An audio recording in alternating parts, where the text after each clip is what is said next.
যে লড়াই চলছে পশ্চিমবঙ্গে, আমাদের 200-র ওপরে কর্মী খুন হয়ে গেছে। কিসের জন্য? 1.5 কোটির ওপরে রেশন কার্ড ভুয়ো, লক্ষ লক্ষ কোটি কোটি ভুয়ো জব কার্ড, মানুষের টাকা তৃণমূল লুট করছে। যদি কারুর কালকে ঘুম ভাঙাচ্ছিল তো ভালো, কিন্তু যদি কারুর আজকে ঘুম ভাঙে সেটা অন্যায় কি করে হলো? মুকুটমণি যে ভুলটা করেছে সেই ভুলটা মুকুটমণি নিজে বুঝতে পারছে। সুপ্রিম কোর্ট যে কথাটা বলবে সেটা আমাদের মেনে চলতে হবে। ইলেকটোরাল বন্ড নিয়ে পরিষ্কার কোর্ট যেটা বলেছে সেটাকে মেনে চলা উচিত প্রত্যেকেরই। ভারতীয় জনতা পার্টি ভারতবর্ষের সবথেকে বৃহৎ রাজনৈতিক দল, আর সেটা মানুষ বানিয়েছেন। তুমি তোমার নেতাদের দিয়ে প্রকাশ্যে গরুর মাংস খাওয়াতে পারো, শুয়োরের মাংস তো তুমি খাও না। পৃথিবীর যেখানে যেখানে ইসলামিক কান্ট্রি রয়েছে সেখানে সেখানে কমিউনিজম দেখলেই ওরা এক ঘরে করে দেয়।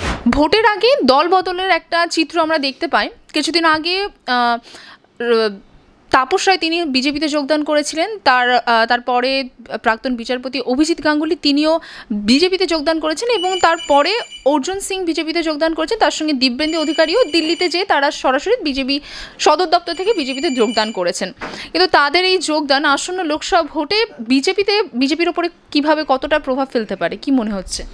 দেখুন, সবার আগে বোধহয় একটা জিনিস বুঝে নেওয়া উচিত যে তৃণমূল দল থেকে মানুষ সরে যেতে চাইছেন কেন। আমি শুধুমাত্র নেতাকর্মীদের কথা বলছি না, এই হারে ভোটাররা সরে যাচ্ছেন কেন, এইখানে উত্তরটা লুকিয়ে। তাদের দলে প্রমোশন পায় সেই সমস্ত নেতারাই যারা মানুষের লুটতরাজের সঙ্গে জড়িয়ে, যারা ক্রাইম করেন বা ক্রাইমকে প্রশ্রয় দেন, অন্যায় করেন বা অন্যায়কে প্রশ্রয় দেন। এই দলে তাদের প্রমোশন হয়, লোকে চোখের সামনে দেখতে পেয়েছে। কিছু মানুষ হয়তো চোখের সামনে সেই ক্রাইম দেখার পর আর সহ্য করতে পারছেন না, তারা বেরিয়ে আসবার চেষ্টা করছেন। আর কিছু মানুষ আগে থেকেই হয়তো এগুলো মেনে নিচ্ছেন না, তাই সরে সরে থাকতেন, এখন পুরো বেরিয়ে আসছেন। কদিন আগেও তো পরিষ্কার তৃণমূল ছেড়ে বেশ কিছু লোকজন সুজন চক্রবর্তীর উপস্থিতিতে সিপিএমেও জয়েন করেছেন। তো একটা সময় থাকে রাজনৈতিক ক্ষেত্র আর পরিষ্কার সামাজিক ক্ষেত্রের অদল বদলগুলো তো এক হবে না। কিছু লোক সারাক্ষণ জামা কাপড় কেনে, আবার কিছু লোক পুজোর সময় কেনে, এর মধ্যে অস্বাভাবিক তো কোনো কিছু নেই।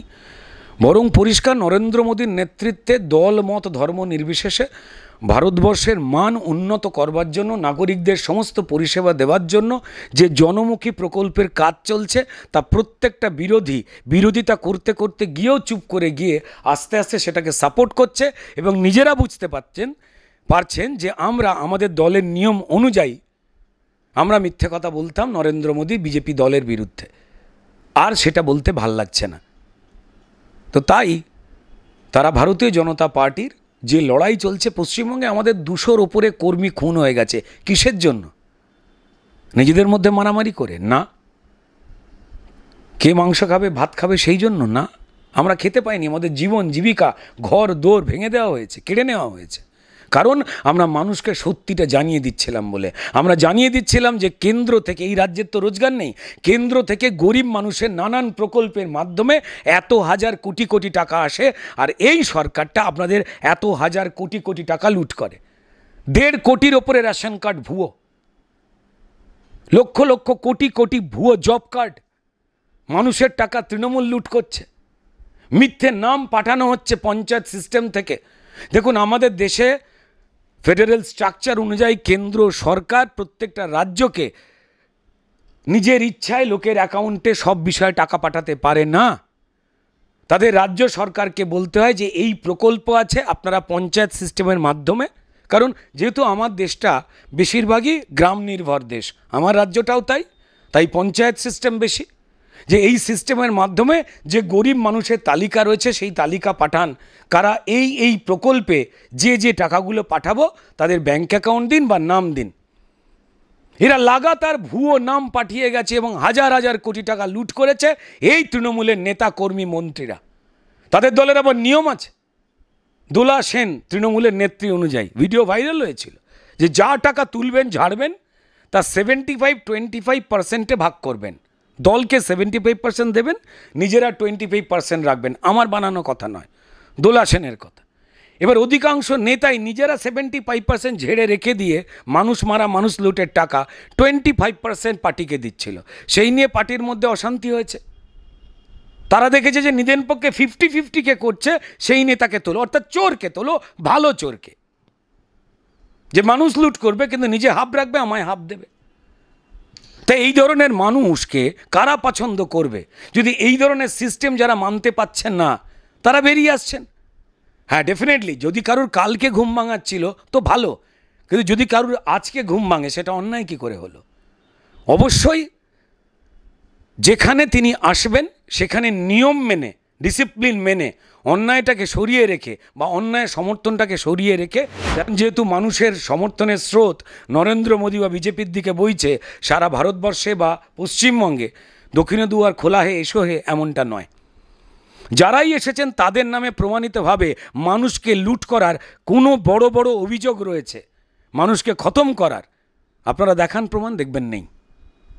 অভিজিৎ গঙ্গোপাধ্যায়ের কারণটা সম্পূর্ণ আলাদা। তিনি সম্মানীয় বিচারপতি, অন্যায়ের বিরুদ্ধে আপোষ করতেন না, অন্যায়ের বিরুদ্ধে লড়াই করতেন আপোষ না করে। এবং তাকে শুধু অভিজিৎ গঙ্গোপাধ্যায় কেন, অন্যান্য যারা বিচারপতিরা যারা অন্যায়ের সঙ্গে আপোষ করতেন না, যারা ভয় পেতেন না, যারা আইনকে রক্ষা করবার জন্য, সংবিধানকে রক্ষা করবার জন্য তৃণমূলের কাছ থেকে গালাগাল খেতেন, নোংরা কথা শুনতেন, পোস্টার মারা হতো তাদের নামে, পরিবারকে থ্রেট করা হতো। শুধু একা অভিজিৎ গঙ্গোপাধ্যায় নয়, প্রত্যেকটা লোককে, প্রত্যেকটা বিচারককে, সম্মানীয় বিচারককে। তারাই চোরজোচ্চোরদের বিরুদ্ধে যারাই তৃণমূল তাদের বিরুদ্ধেই তিনি বিচারকের চেয়ারে থাকুন বা না থাকুন। অভিজিৎ গঙ্গোপাধ্যায় বা অন্যান্য বিচারকদের এরা আগেই গালাগাল করতো, কারণ তারা চোর ধরতেন। তারপর অভিজিৎ গঙ্গোপাধ্যায় যখন ভারতীয় জনতা পার্টিতে নিয়ম মতো আইন মেনে পদত্যাগ করে যখন জয়েন করেছেন, তখন তারা মিথ্যে গালাগাল দিচ্ছে, আর মানুষ আসছে, যারা গালাগাল দিচ্ছে মানুষ তাদের হিসেব বুঝিয়ে দেবে। আচ্ছা, এই একই প্রেক্ষায় কিছুদিন আগে মুকুটমণি অধিকারী তিনি বিজেপি থেকে আবার তৃণমূলে যোগদান করেছেন, সেই বিষয়টা কিভাবে দেখছেন? দেখুন, মুকুটমণি বিজেপির বিধায়ক ছিল, একজন শিক্ষিত ছেলে, কিন্তু আমি এইটুকু একটাই কথা বলবো যে মুকুটমণি যে ভুলটা করেছে সেই ভুলটা মুকুটমণি নিজে বুঝতে পারছে। কোনো ব্যক্তি মানুষের ওপরে আমার মাথা গরম হতেই পারে, আমাদের সবার সঙ্গে সবার সব বিষয়ে যে মিলবেই এমনটা কোনো কারণ নেই। কিন্তু মুকুটমণি যে ভুলটা করেছে, আমার মনে হয় মুকুটমণি সেই ভুলটা কদিনের মধ্যেই বুঝতে পারবেন। এর বাইরে আমি কোনো মন্তব্য করব না। ইলেকট্রাল বন্ড নিয়ে অমিত শাহকে প্রশ্ন করায় তিনি জানিয়েছেন যে ইলেকট্রাল বন্ডটা আনা হয়েছিল যে কালো মানি মুছে ফেলার জন্য, এবং এখন যে সুপ্রিম কোর্ট ইলেকট্রাল বন্ডটাকে অসাংবিধানিক বলে চিহ্নিত করা হয়েছে, তাহলে সাধারণ মানুষের এখন ভয় থাকা দরকার যে কালো মানি হয়তো আবার পুনরায় ফিরে আসতে পারে। তো সেই বিষয়ে কি মন্তব্য রাখবেন? দেখুন, সুপ্রিম কোর্ট, তাদের ওপর তো আমরা কথা বলতে পারি না। এরম হতেই পারে ডেফিনেটলি যে কোনো কিছু রায় যে কোনো বিষয়ে কারুর পছন্দের হলো, কারুর অপছন্দের হলো, কিন্তু আমরা আইন সংবিধানকে সমর্থন করা বা মেনে চলা একটা রাজনৈতিক দল, সেক্ষেত্রে সুপ্রিম কোর্ট যে কথাটা বলবে সেটা আমাদের মেনে চলতে হবে। এরম তো নয় যে তৃণমূলের মতো যে পরিষ্কার চোর ধরা হচ্ছে বলে বিচারকদের বিরুদ্ধে গালাগাল করা হবে। এটা তো প্রেস কনফারেন্স করে গালাগাল করতো তৃণমূলের মুখপাত্রদের দিয়ে, তৃণমূল বড় বড় নেতারা গালাগাল করতেন। আমরা এই সমস্ত অসভ্যতামিতে বিশ্বাস করি না। আমরা চাই যে ভারতবর্ষ থেকে যে খুচরো পদ্ধতিতে ছড়িয়ে থাকা টাকা, দেখুন ক্যাশ টাকা আমার দেশ থেকে তো মুছে ফেলা সম্ভব না, কারণ যতই আমরা ক্যাশলেস সিস্টেমের দিকে চেষ্টা করি না কেন এখনও তো পুরোপুরি হয়ে ওঠেনি। প্রচুর গ্রামীণ ক্ষেত্র রয়েছে, ঠিক আছে, সেগুলো ডেভেলপমেন্ট ঘটানো হচ্ছে যাতে মানুষের মধ্যে ব্যাংকিং সিস্টেম ইত্যাদি প্রভৃতি আরও বড় করে ছড়িয়ে দেওয়া যায়। সেই জন্য সারাক্ষণ চেষ্টা করছেন নরেন্দ্র মোদী সরকার।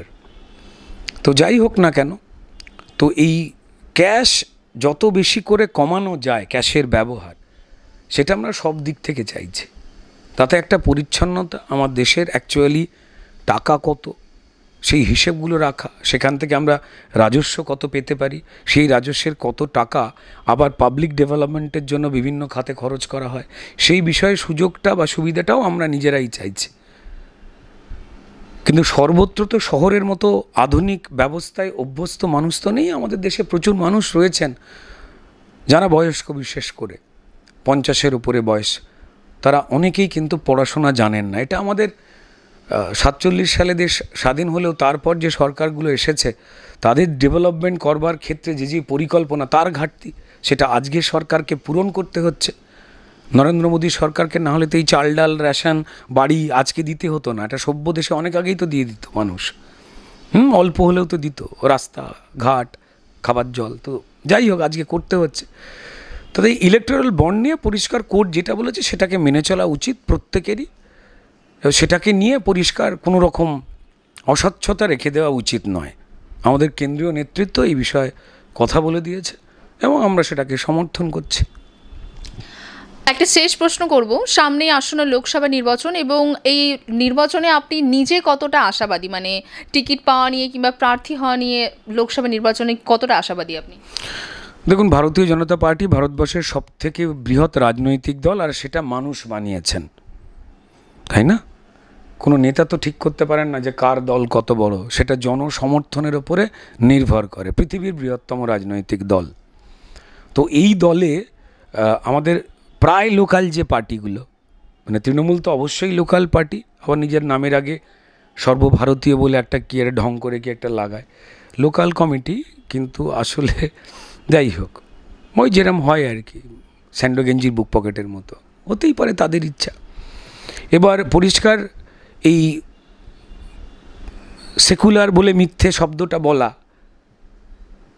সিপিআইএম লেফটিস্টরা সারা পৃথিবী থেকে মুছতে মুছতে মুছতে মুছতে ভারতবর্ষেও প্রায় রবার দিয়ে পেন্সিলের দাগের মতো তারা মুছতে মুছতে চলে এসছেন। কারণ তারা সারাক্ষণ যে কোনো ডেভেলপমেন্টের বাইরে উল্টো দিকে দাঁড়িয়ে একটা অদ্ভুত গম্ভীর সততার মুখ নিয়ে মিথ্যাচার করতে করতে নিজেরাই মানুষের কাছে হেয় হয়ে ছোট হয়ে গেছেন এবং নিজেদের সর্বনাশ করছেন। শুধুমাত্র নিজেদের মিথ্যাচারের ওপরে চোখ বন্ধ রেখে জগৎকে নিজের চোখ দিয়ে দেখবার যে জোর করা একটা পদ্ধতি, সেইটার ওপরে বিশ্বাস করে তারা নির্মূল হয়ে যাচ্ছে নিজেদের ইচ্ছায়। বাকি তারা বড় হবেন কি করে ভাবুন। তারা এরাই তো বলছে যে ইয়ে আজাদি ঝুটা হ্যাঁ। তারা তো 15ই আগস্টে আমার দেশে ব্যবসা করতো রাজনীতির, কিন্তু আমার দেশে স্বাধীনতার পতাকা ওড়াতো না। এবার এখন যখন দেখেছে যে মানুষ দেশ ভালোবাসার দিকে এগিয়ে আসছে, ভারতীয় জনতা পার্টি তারা যে দেশাত্মবোধটা তৈরি করার চেষ্টা করছে দেশের মধ্যে, যে আগে দেশকে ভালোবাসো, এবার সেটাকে দেখে তারা শিখে এখন হঠাৎ করে ইনসাফ সভা না কি ঢপের কি করেছে, তার পেছনে ভারতবর্ষের পতাকা তুলেছে।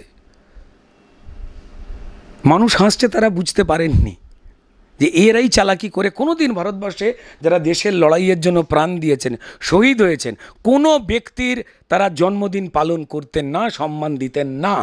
আজকে তারা ভাবছেন, তাই এদের দ্বিচারিতার শেষ নেই। এরা মুখে শুনতে শুনতে মিষ্টি দেখতে লাগে, ভালো লাগে, বেশ কিছু কথা একসঙ্গে ভাত খাবো আমরা সেকুলার। আচ্ছা, সেকুলার মানে যদি তাই হয় তাহলে সর্বধর্ম প্রিয় হওয়ার কথা।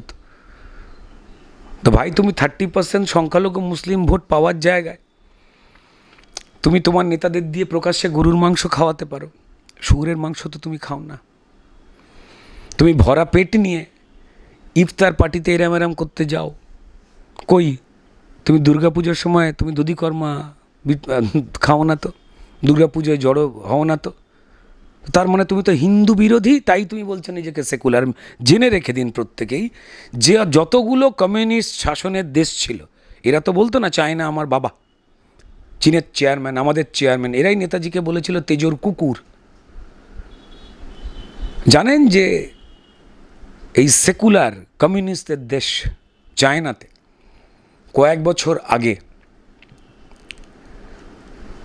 হাজার হাজার ছাত্রকে গণতান্ত্রিক পদ্ধতি মেনে যখন তারা আন্দোলন করেছিল, তিয়েনানমেন স্কোয়ার বলে একটি জায়গা, সেখানে হাজার হাজার ছাত্রকে এই কমিউনিস্ট সরকার বুকে গুলি করে ঝাঁঝরা করে মেরে দিয়েছিল। এই কমিউনিস্ট সরকারের দেশে মুসলমানরা সংরক্ষিত নন। সেখানের উইঘুর প্রজাতির যারা মুসলমান রয়েছেন তাদেরকে ডিটেনশন ক্যাম্প করে ঘিরে রেখে দেওয়া হয়েছে। তারা কেউ ওই দেশে মুহাম্মদ নাম রাখতে পারবেন না। তাদের বাচ্চাদের ইসলাম সম্পর্কে ভুলিয়ে দেওয়ার জন্য বোর্ডিংয়ে তুলে যাওয়া হয়। এরা বড় বড় ল্যাজ নেড়ে কথা বলে, এরা চরম মুসলিম বিদ্বেষী। আর পৃথিবীর যেখানে যেখানে ইসলামিক কান্ট্রি রয়েছে সেখানে সেখানে কমিউনিজম দেখলেই ওরা এক ঘরে করে দেয়। ওরা ওদের এক ঘরে করে, এরাও করে। এখানে এসে অদ্ভুত নাটক আমার দেশে। এরা একদম সেকুলার নয়, এরা পরিষ্কার হিন্দু বিরোধী। 30% সহজ সরল মুসলমান ভোটকে টুপি পরিয়ে টানবার চেষ্টা, যে টুপি মুসলমান ভাই বোনেরা খুলে ফেলেছেন। তো এদের নিয়ে আলোচনা করার মানে কিছুই নেই। অনেক ধন্যবাদ রুদ্রনীল ঘোষকে। আপনারা দেখছেন বাংলাহান্ট, ক্যামেরা সুস্মিতার সঙ্গে নীলম দাস রিপোর্টিং, বাংলাহান্ট, কলকাতা।